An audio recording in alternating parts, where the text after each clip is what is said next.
नमस्कार. आजच्या व्हिडिओमध्ये मी तुम्हाला सफला एकादशीची व्रतकथा सांगणार आहे. मार्गशीर्ष महिन्यातील कृष्ण पक्षात येणाऱ्या एकादशीला सफला एकादशी असे म्हटले जाते.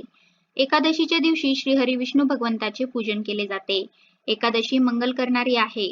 एकादशीचे व्रत प्रत्येक मनुष्याने जरूर करावे.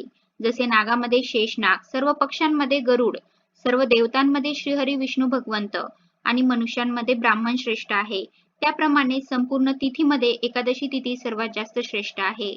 एकादशीच्या दिवशी मंत्रोच्चार करून श्रीहरी विष्णू भगवंतांची पूजा मनोभावे पूजन करावे. श्रीहरी विष्णू भगवंतांना केशर घातलेल्या दुधाने स्नान घालावे. मग त्यांना सुंदर वस्त्रे अर्पण करून पिवळी फुले अर्पण करावी. नैवेद्य म्हणून पिवळी मिठाई, पिवळे फळे द्यावीत. शुद्ध तुपाचा दिवा लावावा. सुगंधित धूप लावावा. सफला एकादशीच्या दिवशी विशेषतः दीपदानाचे खूप महत्त्व आहे. एकादशीच्या दिवशी रात्री जागरण करावे आणि भगवंताचे भजन कीर्तन करावे. जागरण करणाऱ्यांना जे फळ मिळते ते हजारो वर्षे तप केल्यानेही मिळत नाही. सफला एकादशीची कथा चला तर आपण जाणून घेऊया सफला एकादशीची कथा. पद्मपुराणात या एकादशीचे वर्णन आढळते. महाराज युधिष्ठिरांनी सांगितले, हे जनार्दना, पौष कृष्ण एकादशीचे नाव काय आहे? या दिवशी कोणत्या देवी देवतांचे पूजन केले जाते आणि त्याचा विधी काय आहे? कृपा करून मला सर्व काही सांगावे. यावर भक्तवत्सल भगवान श्रीकृष्ण म्हणू लागले, हे धर्मराज, तुमच्याशी असलेल्या प्रेमपूर्वक संबंधामुळे तुम्हाला सांगतो की एकादशी व्रताव्यतिरिक्त मी अधिकाधिक दक्षिणा देऊन यज्ञ करणाऱ्यांनाही प्रसन्न होत नाही. त्यामुळे त्याला अत्यंत भक्तिभाव आणि श्रद्धापूर्वक करावे. यामुळे हे राजन, तुम्ही द्वादशीयुक्त पौष कृष्ण एकादशीचे महात्म्य एकाग्र चित्ताने ऐका. या एकादशीचे नाव सफला एकादशी आहे. या एकादशीचे देवता श्री नारायण आहेत. अत्यंत विधीपूर्वक या एकादशीचे व्रत करावे. ज्याप्रमाणे नागांमध्ये शेषनाग, पक्ष्यांमध्ये गरुड, सर्व ग्रहांमध्ये चंद्र, यज्ञामध्ये अश्वमेध आणि देवतांमध्ये भगवान विष्णू श्रेष्ठ आहेत, त्याप्रमाणे सर्व व्रतांमध्ये एकादशीचे व्रत श्रेष्ठ आहे. जे व्यक्ती सदैव एकादशीचे मनपूर्वक व्रत करतात ते मला परमप्रिय आहेत. आता या व्रताचा विधी सांगतो, नीट लक्षपूर्वक ऐक. माझी पूजा करिण्याकरता ऋतूनुसार फळे, नारळ, लिंबू नैवेद्यासह 16 साहित्य गोळा करावे. या साहित्याने पूजन झाल्यानंतर रात्री त्याला ग्रहण करावे.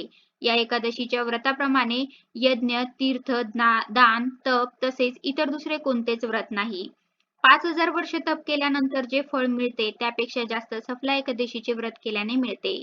त्यामुळे हे राजन, आता या एकादशीची कथा सांगतो, ती ऐक. चंपावती नगरीमध्ये एक महिष्मान नावाचा राजा राज्य करीत होता. त्याला 4 मुले होती. त्यातील लुंपक नावाचा मोठा राजपुत्र महापापी होता. तो दररोज परस्त्री आणि वेश्यागमन तसेच इतर दुसऱ्या वाईट कामाकरिता पित्याच्या धनाचा दुरुपयोग करीत असे. तसेच देवता, ब्राह्मण, वैष्णवांची निंदा करीत होता. जेव्हा राजाला त्याच्या मुलाच्या या कुकृत्याबाबत समजले, तेव्हा त्याने त्याला राज्यातून बाहेर हाकलून दिले. पित्याने हाकलून दिल्यानंतर काय करावे म्हणून त्याने चोरी करण्याचा निश्चय केला. दिवसा तो जंगलात राहत होता आणि रात्री आपल्या पित्याच्याच नगरीमध्ये चोरी करत असे. इतकेच नाही तर तो प्रजेला त्रास देत असे आणि कुकर्म करीत असे. त्याच्या या वाढत्या प्रकारामुळे जनता भयभीत झाली होती. त्यानंतर त्याने जंगलात राहत असताना पशुपक्ष्यांची शिकार करून तो खाऊ लागला. महिष्मान नगरीतील जनता त्याला पकडत तर असे, पण राजाच्या भीतीपोटी त्याला सोडून देत असे. ज्या जंगलामध्ये तो राहत होता त्या ठिकाणी एक भव्य आणि अतिप्राचीन पिंपळाचे झाड होते. नगरीतील जनता त्याची मनोभावे पूजा करीत असे. त्याच झाडाच्या खाली तो महापापी लुंपक राहत होता. या जंगलाला जनता देवी देवतांची नगरी मानत असे. काही काळ गेल्यानंतर लुंपकच्या अंगावरील कपडे जीर्ण झाल्यामुळे निर्वस्त्र झाला. त्यात पौष कृष्ण पक्षातील दशमीच्या रात्री पडलेल्या कडाक्याच्या थंडीमुळे तो कडकडू लागला. दिवस उजाडता उजाडता तो मूर्छित झाला. दुसऱ्या दिवशी सूर्योदय झाल्यानंतर सूर्याच्या उष्णतेमुळे त्याला जाग आली. कसाबसा स्वतःला सावरत तो काही खायला मिळते का हे पाहण्यासाठी फिरू लागला. पशुपक्ष्यांची शिकार करण्या इतकी शक्ती त्याच्या अंगात राहिली नव्हती. त्यामुळे ज्या ठिकाणी झाडांची जमिनीवर पडलेली फळे दिसली ती गोळा करून तो त्याच पिंपळाच्या झाडाखाली आला. तोपर्यंत सूर्य मावळतीला आला होता. तेव्हा आणलेली फळे त्याने झाडाखाली ठेवली आणि परमेश्वराकडे प्रार्थना करून ती अर्पण केली. त्याच्या या उपवास आणि जागरणामुळे भगवान प्रसन्न झाले आणि त्याची सर्व पापे नष्ट झाली. दुसऱ्या दिवशी पहाटे एक अतिसुंदर घोडा आणि अनेक वस्तूंनी सजलेला एक रथ त्याच्या समोर येऊन उभा राहिला.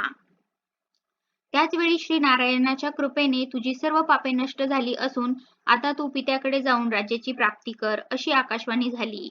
ही वाणी ऐकून तो अत्यंत प्रसन्न झाला आणि दिव्य वस्त्र धारण करून भगवान की जय हो असे म्हणत पित्याकडे गेला. पित्यानेही प्रसन्न होऊन संपूर्ण राजपाट त्याला सोपविला आणि धार्मिक कार्याकरिता निघून गेला. त्यानंतर चंपावती नगरीवर लुंपक राजा राज्य करू लागला. त्याची पत्नी, पुत्र सगळेच भगवान नारायणाचे भक्त झाले. वृद्ध झाल्यानंतर लुंपक आपल्या मुलाच्या हाती राज्यभार सोपवून तपस्या करण्याकरिता जंगलात निघून गेला. त्यानंतर तो वैकुंठास गेला. त्यामुळे जो मनुष्य या परमपवित्र एकादशीचे व्रत करतो त्याला शेवटी मुक्तता मिळते आणि जे हे व्रत करीत नाही ते पशुपक्ष्यापेक्षा काही कमी नसतात. या सफला एकादशीचे व्रत केल्याने आणि महात्म्य वाचल्याने किंवा श्रवण केल्याने मनुष्याला अश्वमेध यज्ञ केल्याचे पुण्यफळ मिळते. तर अशी आहे सफला एकादशीची व्रतकथा. धन्यवाद.